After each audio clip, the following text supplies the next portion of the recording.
los saludar. Vamos a ir contextualizando. Salud pública, los esfuerzos que realiza la sociedad completa para prevenir, controlar, rehabilitar, cuando corresponde, la salud de las personas. ¿Y por qué la medicina veterinaria se relaciona con esto? En realidad porque todos los ámbitos de acción de los seres humanos impactan en la salud o en el bienestar. ¿Y de qué manera la medicina veterinaria aporta? De diversas formas, y ahí recuérdense los objetivos de la salud pública veterinaria, estamos recordando con la prueba.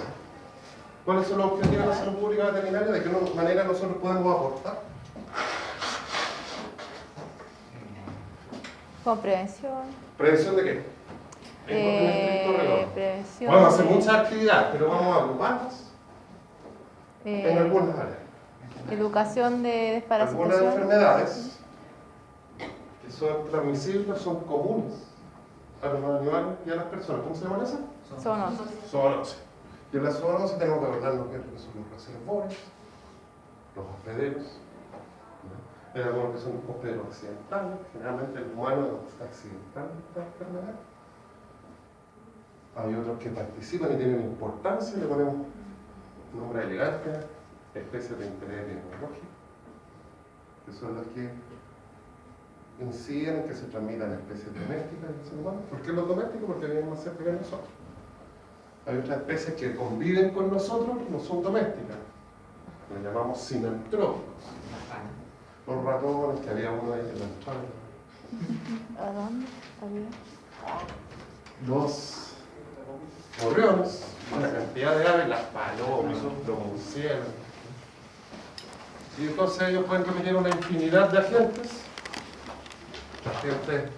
principalmente biológicos, virus, priones, bacterias, riquecias, hongos. Ojo, los hongos, como que nos descuidamos un poco de varios hongos emergentes importantes.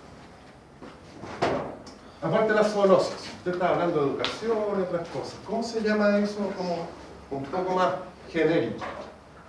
Se llama promoción de la salud. La promoción de la salud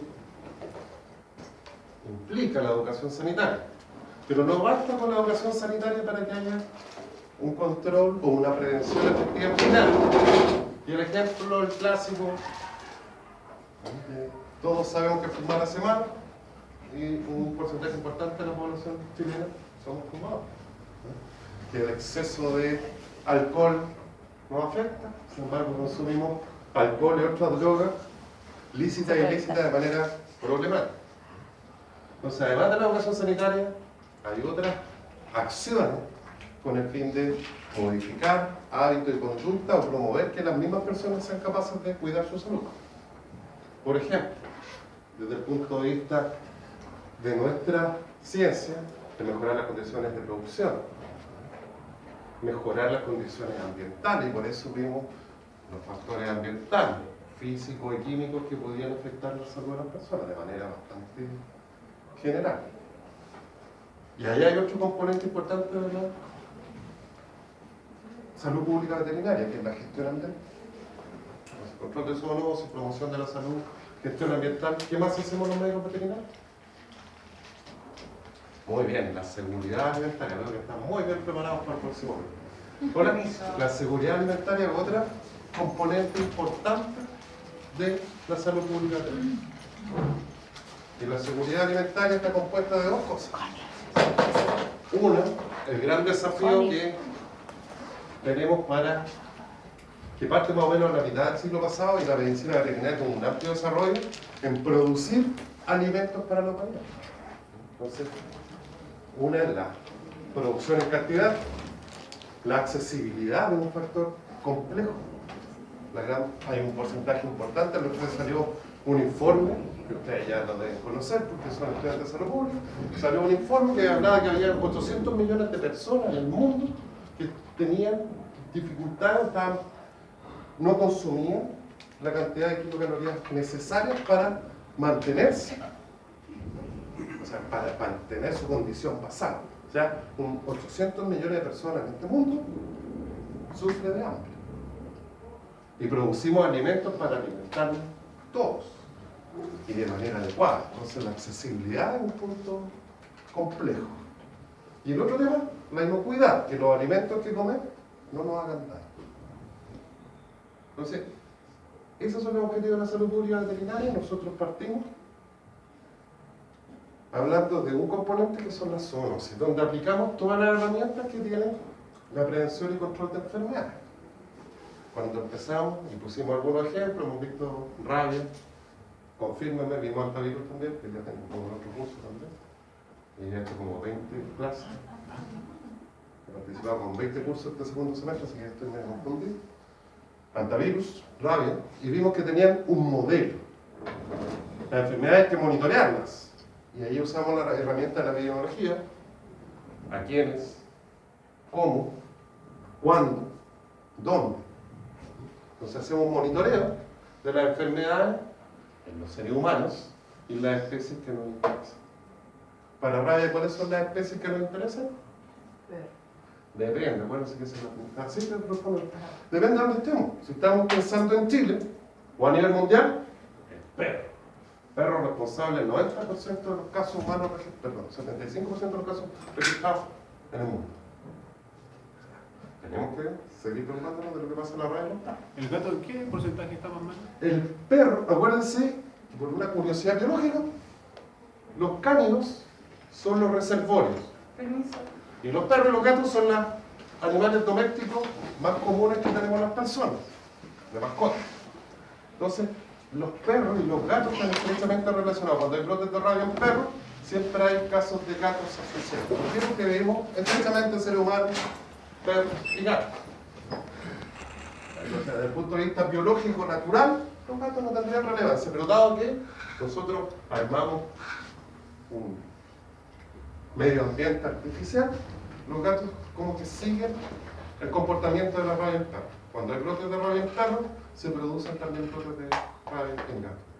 No es la misma proporción, pero sí son importantes. ¿Por qué? Porque conviven con otros. Y por lo tanto pueden causar casos en humanos. Entonces los perros y los gatos juntos en la misma bolsa, ¿no? ¿Qué otra especie nos interesa? Murciélago. Depende de dónde estemos ubicados geográficamente. En América, los murciélagos. Y si miramos América en su totalidad, Latinoamérica, los murciélagos hematófagos, vampiros. Salvo Estados Unidos y Canadá, porque no tienen murciélagos hematófagos. Nosotros también.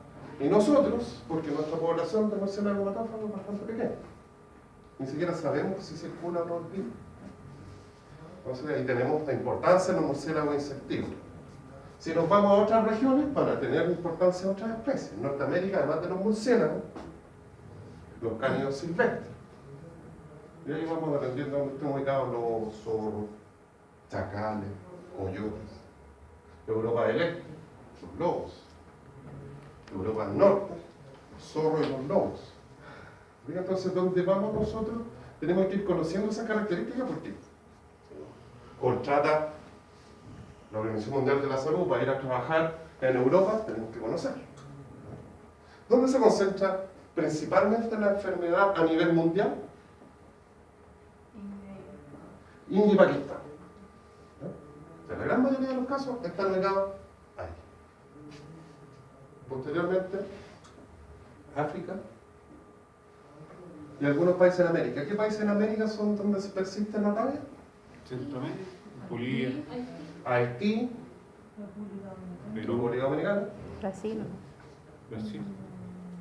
Pero donde persiste, persistan los esfuerzos y controlados la problemática ecológica y hace que continúe siendo un problema, pero hay herramientas para enfrentar. Bolivia. Y Bolivia ha generado una crisis de rabia en los países vecinos. Perú, Brasil y Argentina. Entonces, fijan, uno tiene que ir monitoreando la enfermedad dependiendo de la especie, dependiendo de dónde esté ubicado y tiene que conocer cómo se comporta. ¿Cuándo aparece? La rabia que está asociada a murciélagos aparece cuando los murciélagos son más comunes. En nuestro hemisferio y en Chile, los murciélagos tienen un comportamiento estacional. ¿Cuándo aparecen los murciélagos? Principalmente primavera y verano. Entonces, como hay mayor visibilidad, están más activos, se van a concentrar los casos en una temporada. ¿Qué pasa con el antivirus? Los casos también se concentran en cierta época del año. Entonces el monitoreo, la vigilancia integrada. ¿Y qué tenemos que vigilar? Las personas, las especies, los reservorios de importancia epidemiológica y factores ambientales que los favorezcan, porque a lo mejor no podemos saber cómo se comportan los ratones porque no tenemos las herramientas, pero sí sabemos que hay condiciones que los favorecen.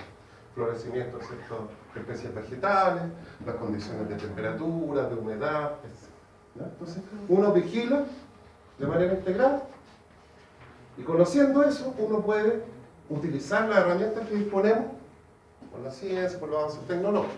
¿No? Que monitoreamos y según eso nosotros vamos a ir definiendo las áreas donde vamos. Y dependiendo de la enfermedad tenemos distintas herramientas. Vamos a hablar elegantemente. Inmunoprofilaxis. ¿Cuáles son las herramientas que tenemos de inmunoprofilaxis? Vacunas, anticuerpos, inmunos.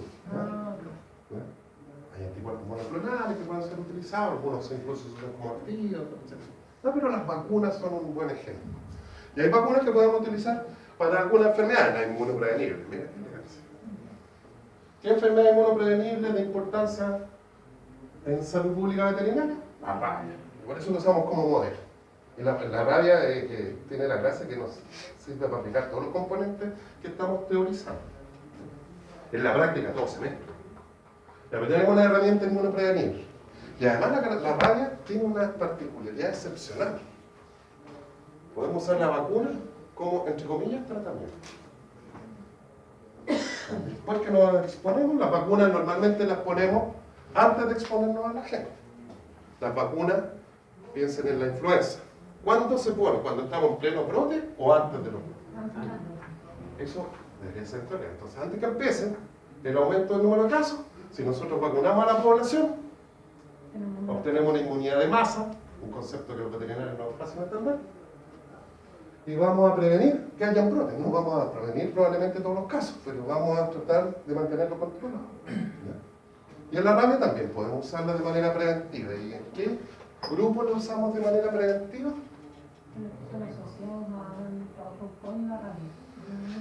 En poblaciones que tienen un nivel de vulnerabilidad especial. Mira, estamos hablando de una sumamente legal. ¿Y quiénes tienen una vulnerabilidad especial? Personas que están expuestas, por ejemplo, por su trabajo. Médicos veterinarios, los que trabajan con fauna silvestre, los que trabajan con animales domésticos, los que hacen clínicas, por los veterinarios que trabajan en promoción de fármacos, o los que trabajan en un laboratorio de biotecnología, a no ser que trabajen con la vacuna. Entonces, para ciertos grupos poblacionales podemos usar la vacuna. Y también se aplica, acuérdense, si estuviéramos en Perú, estuviéramos en Bolivia, en la parte amazónica, y sabemos que hay un riesgo de presentación de un brote de rabia, porque hay muchos murciélagos hematófagos, podríamos usarla en la población en riesgo, focalizada.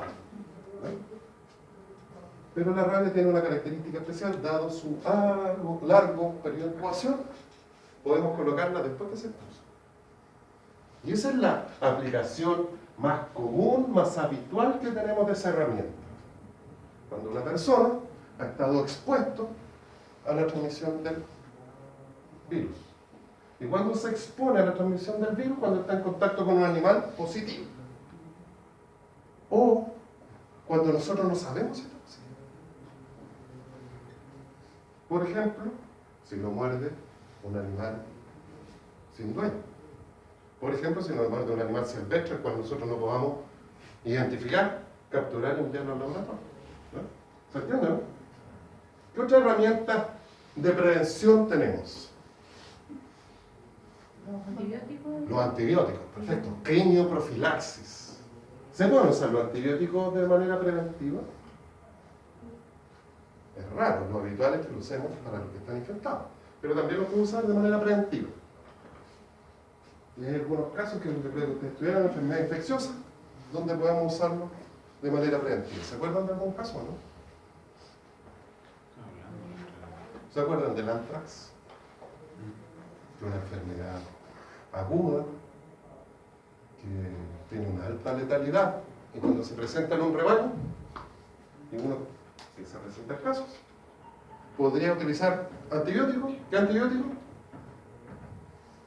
Muy bien, betalactámicos. ahí estamos integrando, ¿no? Antibióticos de manera preventiva en los animales para evitar el brote. Si tenemos un rebaño, que tenemos 1, 2 o 3 casos, empezamos a monitorear temperatura, alza térmica y ponemos penicilina. Así de sencillo. Un beta-lactámico y con eso. En humanos, a lo mejor ustedes lo han visto esto más frecuentemente en las noticias, si hay un brote de meningitis que es causado por alguna especie que no son no una zoonosis, por eso no tienen el deber de saber, alguna meningitis meningocócica causada por bacterias, se hace el tratamiento de los contactos. Es común, por ejemplo, en un jardín infantil que hay un brote de una meningitis, se le hace el tratamiento a todos los alumnos, a los hermanitos y a la familia, y a los profesores. Entonces sí podemos usar los antibióticos de manera preventiva. ¿Los antiparasitarios los podemos usar de manera preventiva? También. Podríamos usar quimioprofilaxis, podemos usarlos para tratamiento o para prevención. ¿Estamos de acuerdo? Podemos hacer acciones sobre los enfermos también. ¿Qué acciones sobre los enfermos vamos a hacer si estamos controlando una enfermedad? Atenderlo. Componente asistencia. Y a los enfermos los tratamos con dos objetivos, para que se recuperen y podemos hacer algunas intervenciones para que no generen nuevos casos. Por ejemplo, aislarlo. Tratamiento de contacto, muy bien. Aislarlo para que no sigan, o tomar ciertas medidas para evitar que sigan transmitiendo la enfermedad. Sobre los susceptibles podemos hacer otra acción, la observación, el monitoreo. ¿La cuarentena sobre quién se aplica? Sobre los enfermos, sobre los portadores, sospechosos. sobre los sospechosos. ¿Ya? Humanos o animales. ¿Qué otras medidas de prevención tenemos? Cuarentena, podemos tener algunas restricciones que son sumamente comunes en salud animal, por ejemplo, despoblamiento, cosa que no nos gusta a algunos, pero hay que hacerlo a veces. Van a tomar medidas extremas de ¿Rifle poblar. ¿Qué sanitario? significa poblar? Eutanasia de una cantidad de animales para evitar que ese brote se disemine o para controlar. ¿Qué otras medidas podemos usar? Sanitizaciones, desinfecciones, los pediluvios. Ustedes han entrado en algunos lugares y tienen que hacer ciertas cosas, las medidas de bioseguridad en general. Y ahí nos mezclamos con las medidas de control, porque el control es cuando ya tengo el problema, ¿no? En general son las mismas medidas, uno las separa para fines didácticos. ¿Qué más tenemos que hacer cuando estamos controlando las enfermedades? Un elemento importante es la promoción de la salud. No solamente educar, no solamente informar, sino promover algunos cambios. Por ejemplo, cambios de conducta, mejoramiento de las condiciones productivas, mejoramiento de las condiciones de tenencia de los animales, y ahí viene la tenencia responsable de la mascota, porque es una estrategia importante desde el punto de vista de salud pública. Y además, otro componente, recuerdan que yo les mostraba unas pelotitas. Eso, ¿ya? Otro componente importante es poder evaluar lo que yo estoy haciendo. ¿Y cómo evaluamos? Podemos hacer evaluaciones del impacto, si se me acaban o no los casos, si se me reducen o no. Pues si yo estoy tomando medidas y los casos siguen aumentando, tendría que hacer modificaciones porque está actuando mal. Puedo medir si mis programas están cumpliendo con lo que yo me fijé, si estoy cumpliendo las metas. Entonces, la medición de los resultados, la medición de los procesos, etc. La evaluación también forma parte de los programas de control. Vimos rabia como ejemplo, vimos antivirus como ejemplo, y ahora vamos a ver dos enfermedades que a mí son endémicas y a mí me parecen de interés, porque vamos a seguir aplicando este mismo esquema. La vigilancia, primero conocer la enfermedad. Algo que yo doy por sentado porque ustedes tuvieron parasitarias, tuvieron una enfermedad infecciosa, tuvieron epidemiología. Pero vamos a recordarlo. ¿No? Conocer la enfermedad, las características, los ciclos, las fuentes. Porque yo ahí voy a ir detectando puntos donde podría intervenir con las herramientas tecnológicas que hay. Herramientas de diagnóstico, herramientas para tratar a los afectados, eventualmente herramientas para tratar a los reservorios. Entonces, aplicando ese modelo, vamos a ver dos enfermedades que son endémicas en nuestro país, que son importantes tal vez no por su magnitud, sino porque cuando se presentan, causan un problema importante, porque son enfermedades que tienen, como esta, como la triquinosis, un potencial epidémico importante. Y ahora vamos a ver por qué. O sea, si yo le preguntara qué característica tiene la triquinosis, baja frecuencia. Sí, afortunadamente. Pero cuando se presenta, podemos tener varios casos. ¿Por qué? Porque la forma de transmisión, ¿cuál es? La vía de transmisión de la triquinosis. Víscera. Vía alimentaria. Por carnivorismo, por comer carne infectada. ¿Y cuál es el reservorio más importante? ¿Tú vas a ver si los cerdos. ¿Verdad? Y si un cerdo está infectado, lo más probable es que el rebaño, el resto, o varios más animales, la piara, esté también infectado y vive en el mismo ambiente. Y de un cerdo come más que una persona. Puede comer varios. Y tradicionalmente, ¿cuándo se come cerdo aquí en nuestro país?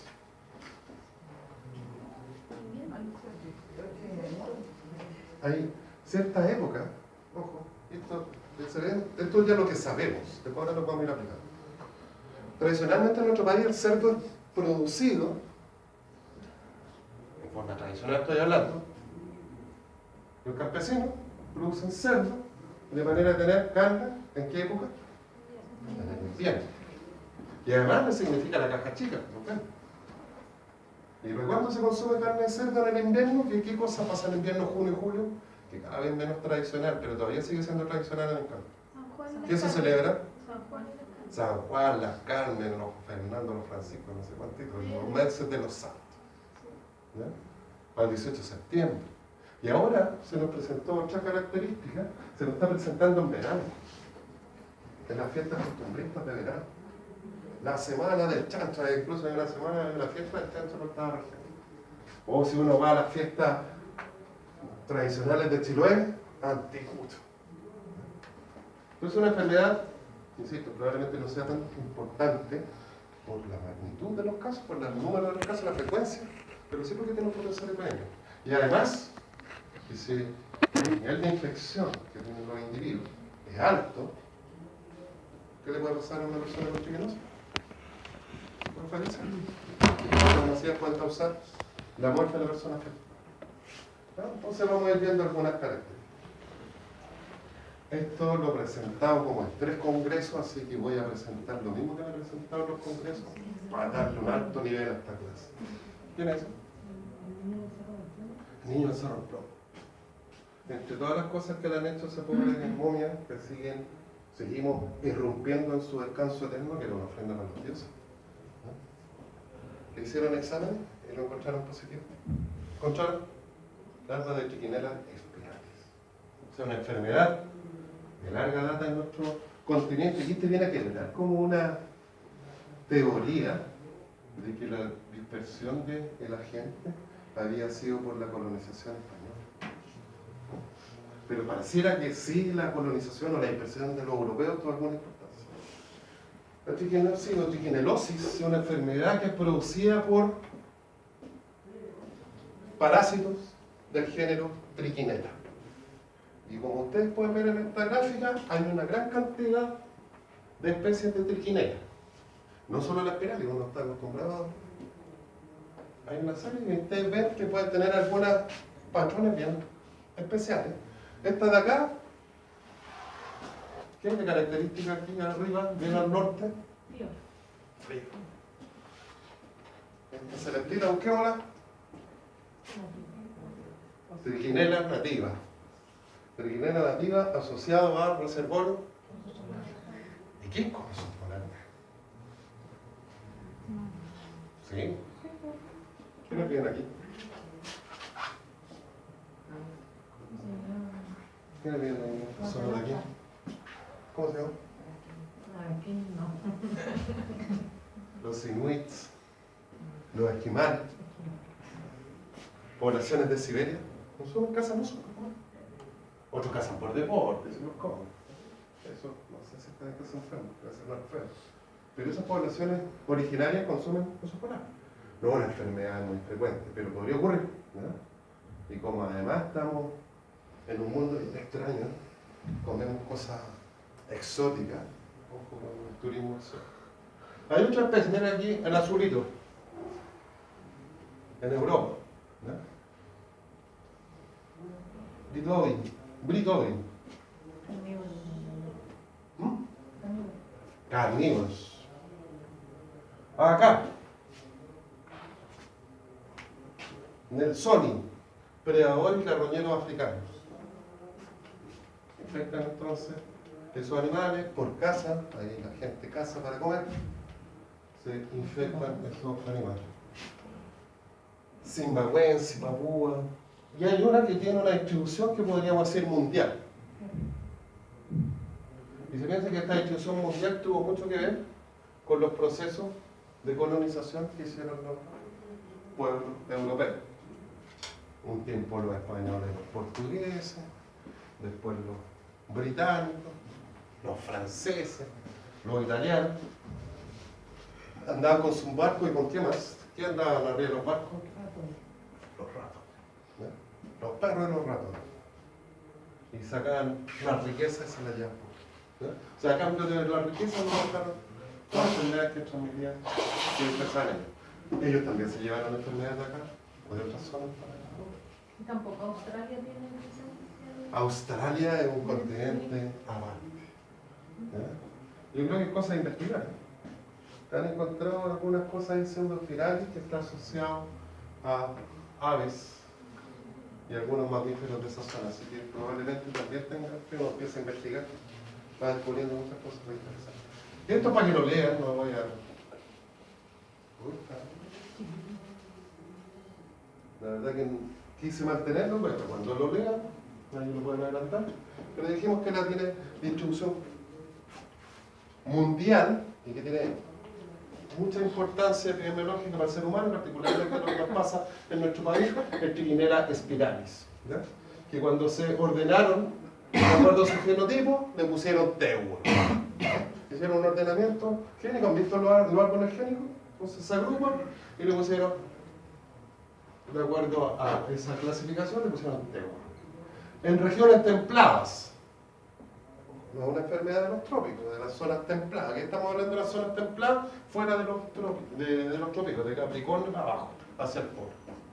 Entonces, Norteamérica y Sudamérica es más prevalente que en las zonas más bien tropicales. Asociado al ciclo doméstico del cerdo, no es el único reservorio, está asociado principalmente al cerdo. Encontramos más comúnmente en cánidos salvajes, también en osos, hasta en morsas. ¿No? O sea, se dispersó probablemente por los roedores, los cerdos que trajeron los colonizadores europeos, se dispersa y empieza a afectar a especies silvestres de la área donde llegan. Es resistente a la congelación. Tema importante. Acuérdense que hay un tratamiento de las carnes que tiene que ser bastante especial, a una temperatura muy baja y por mucho tiempo, que es lo que hacen los norteamericanos. Para combatir la triquinosis y otras enfermedades por mucho tiempo, son varios días a una temperatura muy baja. Si no, si yo lo meto al freezer, no se destruye la larva. Causa infección humana, incluso en zonas árticas y subárticas. Se ha dispersado ampliamente.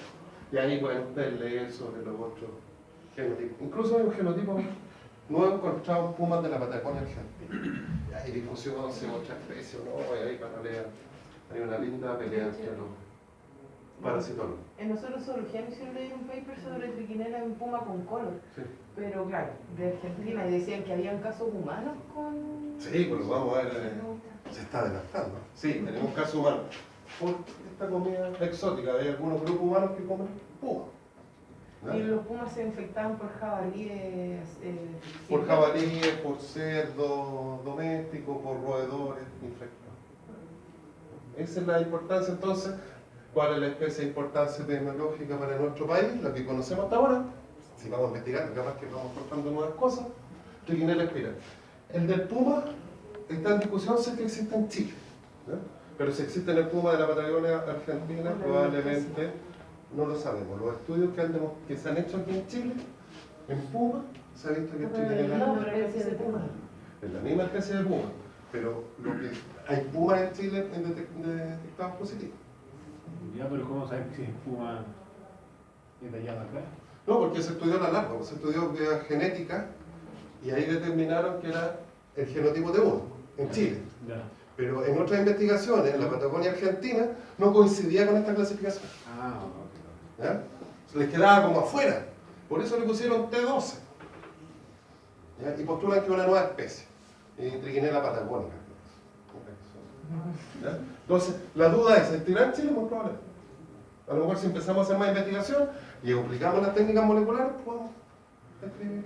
Incluso hay discusión si todos los casos son por trichinella espirales en nuestro país. Pero eso ya son lujos de la biología molecular. ¿Ya? Entonces, en términos concretos, lo que sabemos hasta ahora, cuál es la especie de importancia epidemiológica en América, particularmente en Chile, trichinella espiral. ¿Podrían haber otros? La naturaleza, hasta que nosotros no descubramos que existen. Profe, ¿existe la T4 y la T10? Aquí en Chile, entonces. O sea, ¿pero existe en otros países? Ah, sí. Sí, aquí son las que tienen mayor importancia epidemiológica. Ah, ya. Lo que pasa es que hay otras especies que no necesariamente causan problemas en humanos. Ya. No son patológicos. Pueden haber ciclos bien limitados en ciertas especies.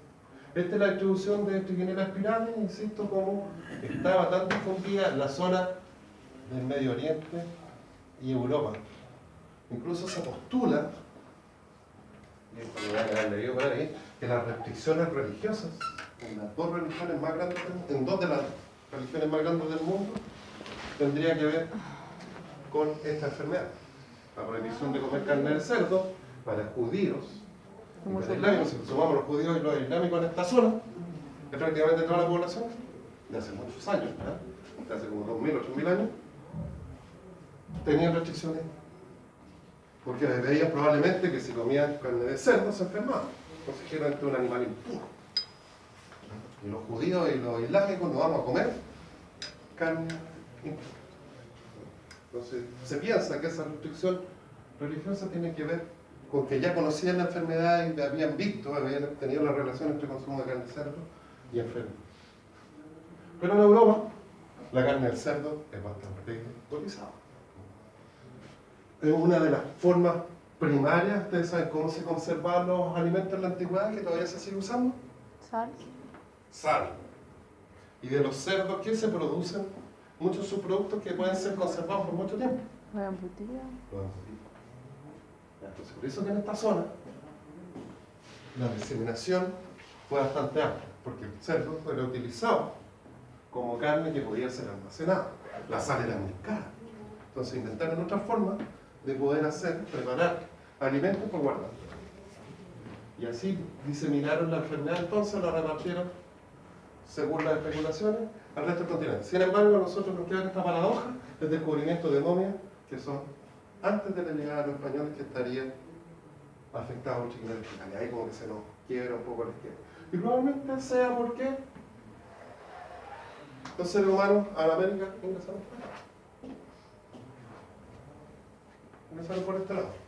¿Pero la vuelta a Otros dicen que vinieron navegando de estas zonas, entonces probablemente de estas zonas fueron navegando y también pueden haber llegado por acá. Entonces esa es la explicación de por qué podría haber habido triquinosis antes que llegaran los europeos.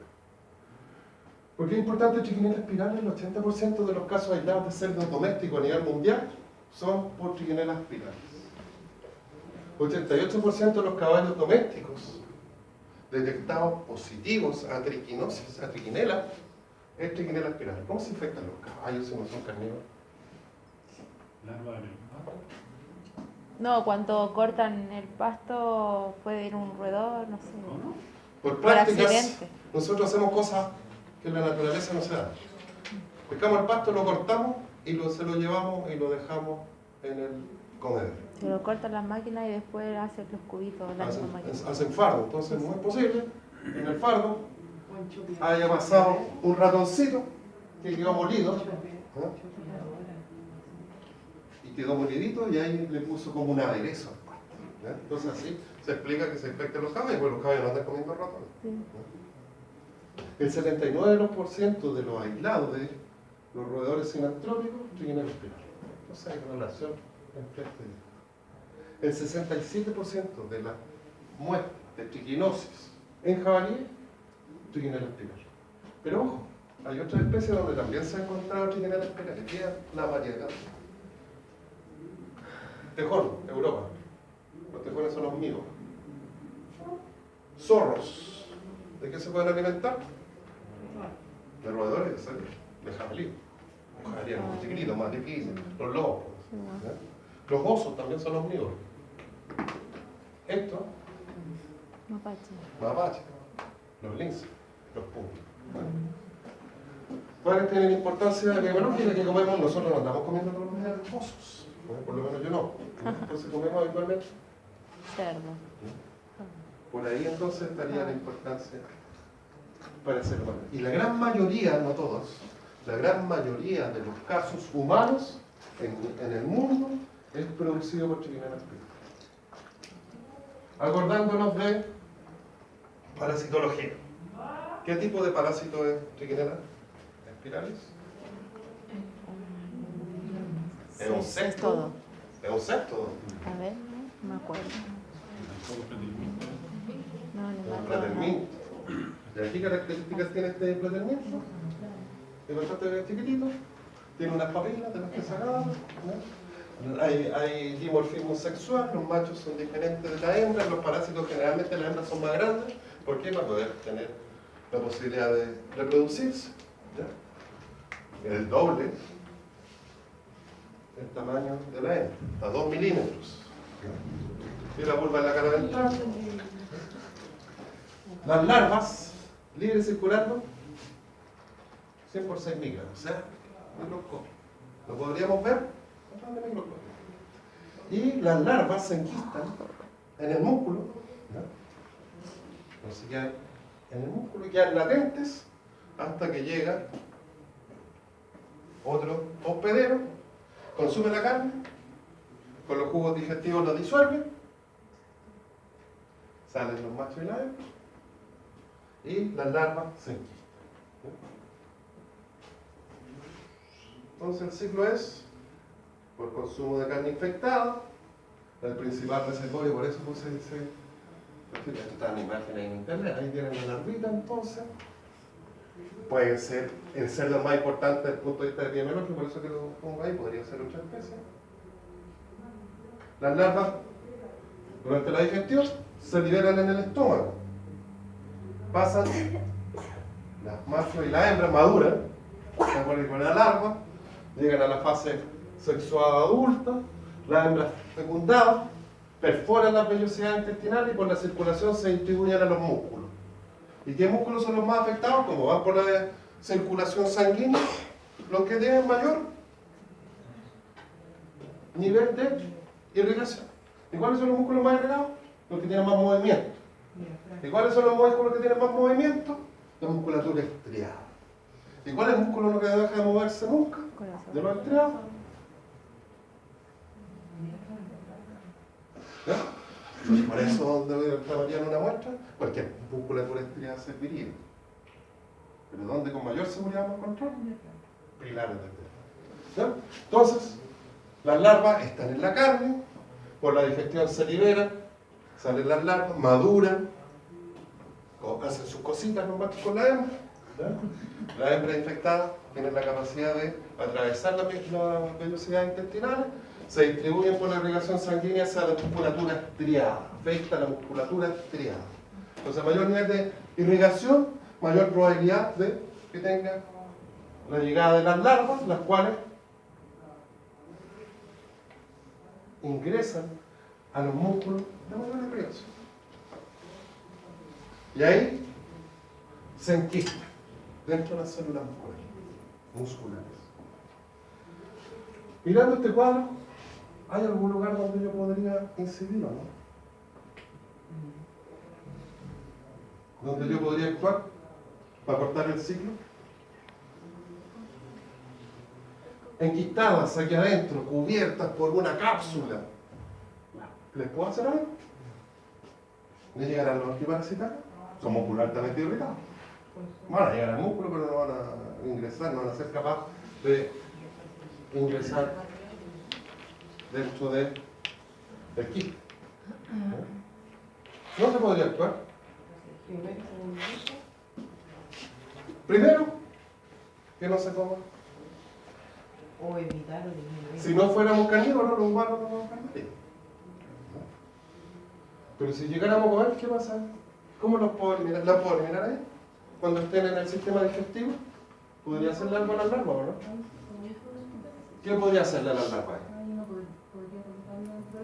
Podría ingerir un antiparasitario que sea efectivo contra este tipo de parásitos y lo podría destruir. Cuando ya salió la hembra en la fase circulatoria o en la fase muscular, ¿puedo actuar? No, porque son cientos de... No podrían. Ahí desafortunadamente ya no podemos actuar. Están enquistadas, por lo tanto están altamente protegidas. ¿Y cómo sigue el ciclo?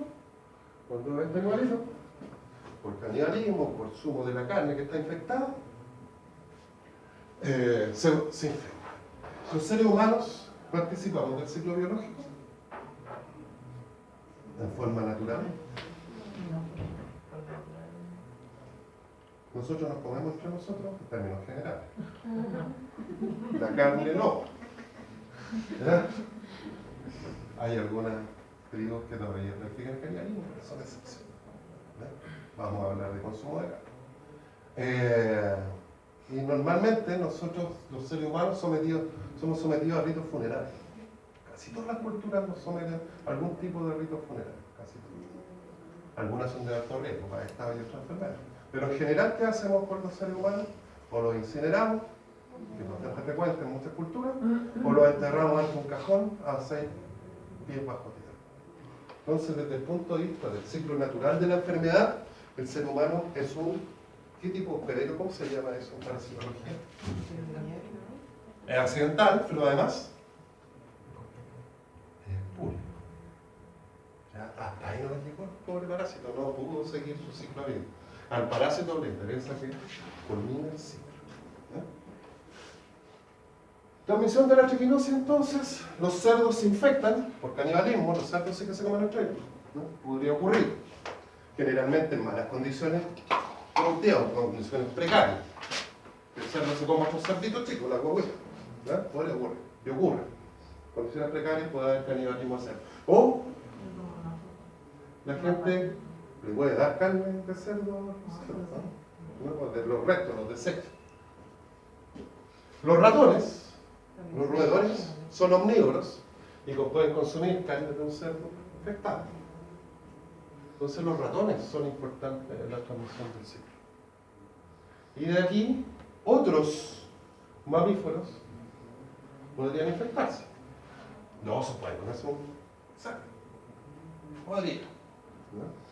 Podrían, y de hecho consumen roedores. No es su dieta principal, pero podría ocurrir. Y así entonces se podrían infectar otro mamífero. Estamos hablando de trichinella espiral. ¿Ya? El ser humano entonces, ¿cómo se infecta? Por y alimentar al consumir carne que esté infectada. ¿Cuál es el hospedero principal? El cerdo, porque nosotros no andamos comiendo todo el día. ¿Ya? Pero ciertas poblaciones originarias, por ejemplo, podrían infectarse. ¿Ya? Y ahora que tenemos modas bien particulares de comida exótica, como las comidas exóticas, ¿ya? El jabalí es un elemento interesante. En nuestro país se han creado cotos de caza de jabalí. El jabalí es una especie de plaga que ha salido de los cotos donde se producen y ha invadido sectores silvestres, causando graves problemas. El jabalí es un gran problema para la agricultura nacional. Y como no tiene grandes competidores, salvo el hombre, se ha ido expandiendo. ¿Y qué hacemos los seres humanos? Cazamos el jabalí. Entonces el hombre sí podría infectarse accidentalmente el consumo de otras carnes que no sea el cerdo común. ¿Ya? Y aquí entonces se podría mantener un ciclo selvático entre ellos y el ser humano. Y el ser humano, lo mismo que en el cerdo, cuando ingiere, se liberan las larvas, maduran sexualmente, se reproducen, las hembras atraviesan el intestino y llegan al mundo. Y si la gestación es severa y masiva, puede haber afectación de los músculos intercostales y afectación del mecanismo de la respiración y la persona se muere. Generalmente muere por problemas respiratorios. ¿Se acuerdan de eso, no? Por supuesto que sí. Seguramente lo está haciendo, no recuerdo. Entonces, conociendo el ciclo, uno puede identificar alguna forma de poder controlarlo. Mira, y esto me fue celebrado. Yo usando el ciclo.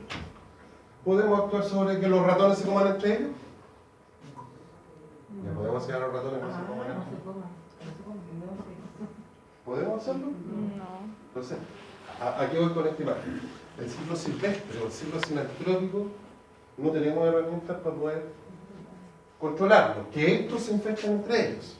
Pero sí podemos hacer acciones de control de roedores. Eso sí podemos hacer. ¿Ya? Entonces no podemos impedir que los ratones tengan en su musculatura las larvas, pero sí podemos impedir que los cerdos coman. Y por lo tanto, podemos evitar la infección en el principal reservorio de importancia epidemiológica. Acuérdense el reservorio del que se transmite ese virus. Algunas personas se infectan por comer ratones, pero no es lo común. Por lo menos en la cultura occidental el consumo de ratones no es una costumbre habitual. Pero ojo, la cultura es sola. La costumbre es sola. Entonces, el principal transmisor para los seres humanos, ojo, en la época hasta el siglo pasado, las ratas eran consumidas bastante frecuentes en la población europea. Cuando tenían hambrunas, comían ratas. Así que, ojo con eso, una costumbre occidental ya no comer ratones.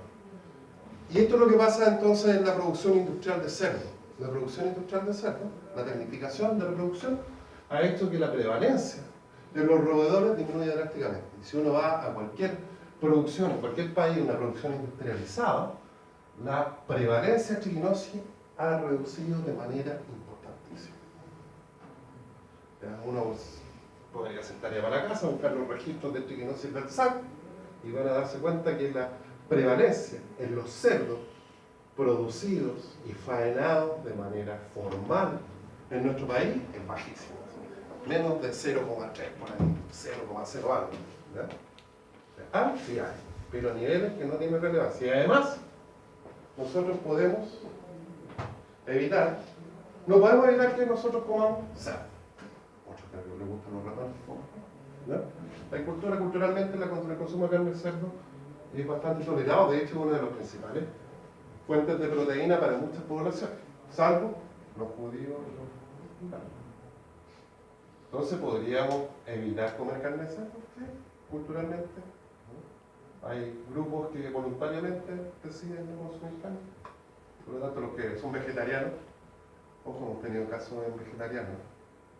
Y lo más probable sea porque hay comida, entre comillas, contaminada con carne. Hemos tenido varios casos vegetarianos. Pero además tenemos una herramienta tecnológica bastante sencilla y bastante antigua de que descubrieron las triquiñuelas espirales, pudieron determinar que a través de una simple lupa, con un nivel de aumento bastante bajo, uno podía mirar la musculatura. ¿Qué musculatura mirarían ustedes principalmente? La de mayor irrigación. ¿Ah? Entonces, igual es la muestra ideal, pilares de lupa. Nosotros miramos y podríamos con esto detectar los cerdos positivos. ¿Y qué hacemos con los cerdos positivos? Dárselo a los ratones.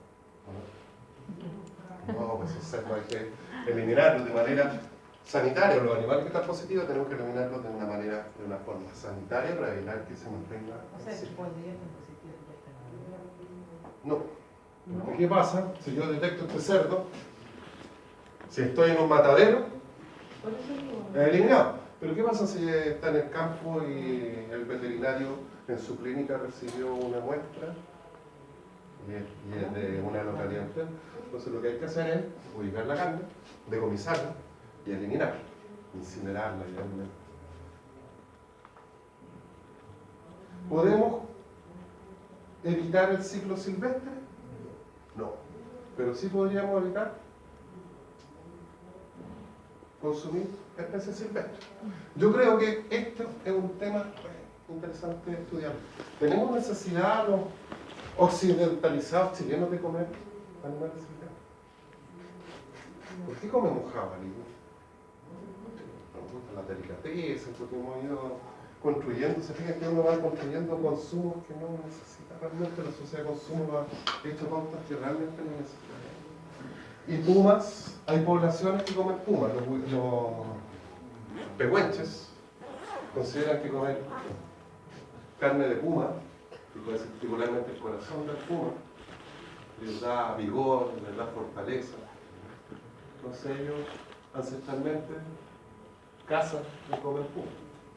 Pero un winter de comer puma, ¿tiene sentido? Desafortunadamente gente por razones recreativas, bueno, lo hace.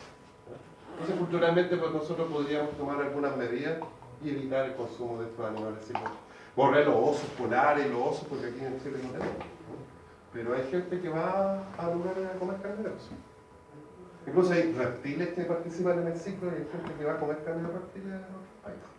Mi hermano no comió cocodrilo por ahí. Esta enfermedad en Chile es endémica. ¿Qué quiere decir que es endémico? Que se presenta de manera natural en nuestra población, ¿no? Sin embargo, tiene una característica. Se presenta como casos,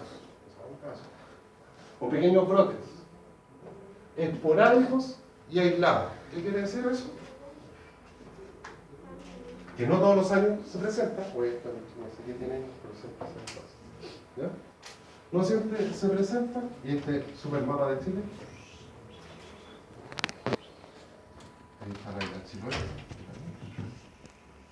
Los brotes que hay aquí, aquí, acá o acá, no tienen relación de esta forma. Son esporádicos porque no se presentan con una frecuencia determinada. No es como la influenza, por ejemplo, que nosotros sabemos que durante los meses de invierno vamos a tener una cantidad de casos de influenza. Entonces son brotes aislados y esporádicos. Y estos brotes tienen una particularidad muy interesante. Realmente son brotes familiares. Tienen ese apellido bien particular, cuando veamos las islas lo vamos a volver a repasar. ¿Qué significa brotes familiares? ¿Qué entenderían ustedes por un brote familiar? En la casa. ¿Ya? Por ejemplo, lo que estábamos hablando al principio, la celebración del cumpleaños, del santo, del matrimonio. También hay brotes institucionales. ¿Qué entenderían por un brote institucional? En una empresa. El asado de la empresa que el jefe se rajó con un chanchito. Él lo compró. No es dudosa procedencia, porque no es dudoso. Y ahí ojo con el lenguaje. Porque no es dudoso para él, porque se lo compró el tío que vivía en Chillán para la Cordillera. Entonces no es dudoso. Ojo con los mensajes, porque tuve una rica discusión la otra vez en el seminario. Es de dudosa procedencia. Para mí no es dudoso, no sé yo sé de dónde lo saqué. Y me dio limpiecito. Entonces no es dudoso para la gente. Así que, ojo, ahí hay un tema muy interesante. Entonces tenemos brotes institucionales. Tuvimos un brote de triquilosis que fue documentado, re interesante una vez, los cadetes de la escuela militar. Varios de ellos fallecieron, como en los años 50 o 60, estaba documentado. Se enfermaron un alto número de personas, pues esto puede ser afectar, porque un cerdo, ¿cuánto puede pesar un cerdo adulto? ¿Cuánta carne podemos sacar? 120 kilos. 100 kilos. Pero de carne, 70 kilos, 80 kilos. ¿Cuántas personas podrían comer? 4 por 8, 32, 320 personas. Recuerda que cuando la tierra está infectada, la probabilidad de que 8 cerdos estén infectados es grande. Prácticamente todos los casos, prácticamente por lo que les comentaba, a la medida que se ha ido tecnificando, la producción, la prevalencia de esta enfermedad desaparece por las medidas de bioseguridad. Están todos relacionados con faena domiciliaria sin inspección sanitaria. Y aquí hay dos razones, hay varios temas importantes. Producción familiar, ¿por qué? Porque es extensiva. Los cerdos andan, deambulan libremente. De hecho, hay mucha producción de cerdos por esta corriente más, entre comillas, ¿cómo podríamos decirlo? Más naturales. En la producción los animales no están estabulados, sino que deambulan libremente. En Argentina, por ejemplo, la producción de cerdos de alta calidad es extensiva. Los cerdos andan pastando. Entonces ahí pueden tomar contacto con roedores. Y si tengo malas condiciones de producción, lo más probable es que consuman roedores que estén positivos, se estén infectando y continúen así. Y también tenemos casos asociados a embutidos. Los cerdos se usan mucho para producir cecinas. re poco, ¿eh? 16, 17, de hecho 18, ahora tenemos un caso pequeño en San Juan de la Costa, pero ven que no todos los años, no todos los años la presentación de casos es igual y en general los casos y estos son los casos que detectamos, ¿eh? Pueden haber muchos más casos que no detectamos, de personas que tuvieron sintomatología leve y no concurrieron, incluso pueden haber concurrido, lo atendieron, pero no llegaron al diagnóstico de triquinosis, así que estas cifras son bastante, hay que analizarlo con bastante cuidado, ¿no? Entonces, estos brotes grandes generalmente corresponden a estos brotes institucionales, un colegio, la fiesta tradicional, etc. Por grupos de edad, el 87% va entre los 15 y los 64 años. ¿Por qué? ¿Por qué creen que puede pasar esto? Aquí vamos a aplicar, vamos a ir aprendiendo a recordar.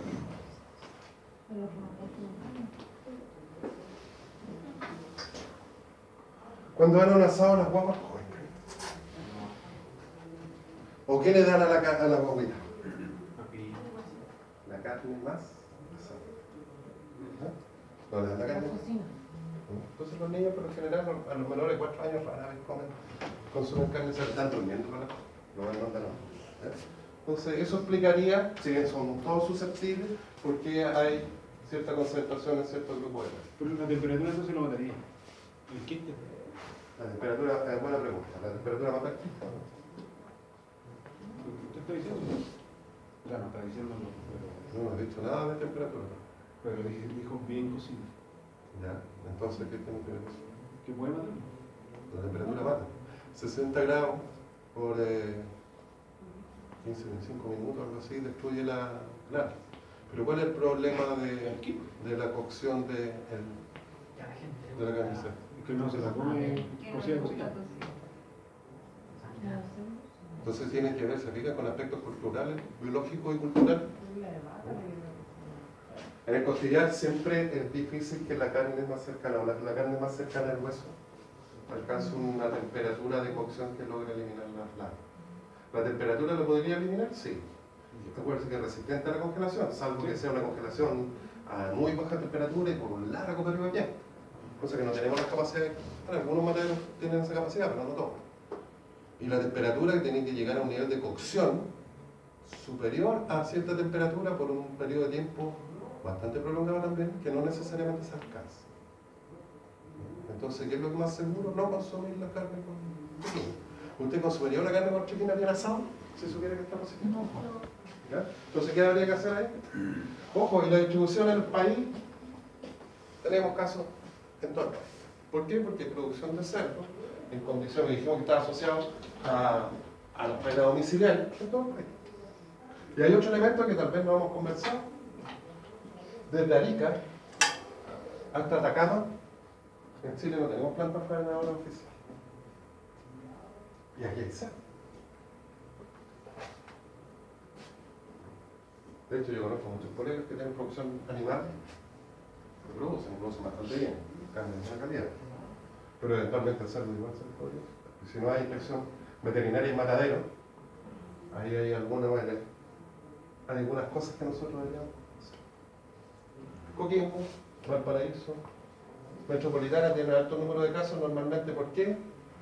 Porque le traen las longanicitas de Chillán o de Chiloé, el pariente le manda una pierna, le manda la costilla, el costillar salado.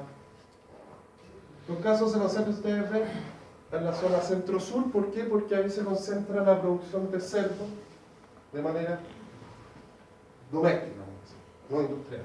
Además, hay para la industria. Porque hay poco en la zona patagónica y magallánica, porque no es la principal especie de producción en esa zona. Y estas son las condiciones de producción de cerdo en nuestro país. El chancho come basura, así que por lo tanto mandémoslo. Tenemos además una cantidad de vertederos ilegales. Fíjense que la foto de una investigación epidemiológica, ese caballero no me pidió permiso, así que por favor no la divulguen cuando solamente con fines educacionales, porque ese caballero no sé si dio permiso. Aquí perfectamente pueden ir a comer un ratón y lo pillan mal parado, ¿no? Fíjense esta asociación típica en el campo, malas condiciones de ordenamiento ambiental, una forma elegante de decir que está lleno de basura. Y ahí en esas condiciones se produce. Y en esas condiciones se faena. Esto es típico. Yo tengo parientes, cuando yo era chico,